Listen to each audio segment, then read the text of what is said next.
بسم الله الرحمن الرحیم و کل شیء احصیناه فی امام مبین. کل شیء، امام مبین، همه چی رو داده به امام.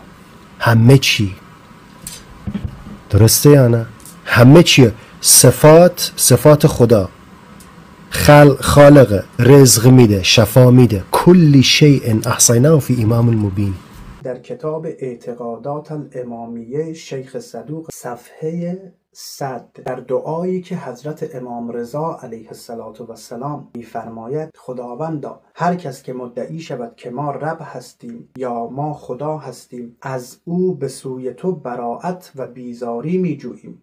هر کس که مدعی شود که خلق، یعنی خلق کردن، به ما سپرده شده است، یعنی خالق هستیم، و هر کس که ادعا بکند که رزق بر عهده ماست، که ما رازق هستیم، خداوندا تو شاهد باش که ما از او به سوی تو بیزاری می‌جوییم، آنچنان که حضرت عیسی علیه السلام از نصارا بیزاری جوز. وقتی اونها ادعا کردن که حضرت عیسی علیه السلام خداست یا پسر خداست، از نصارا اظهار بیزاری کرد.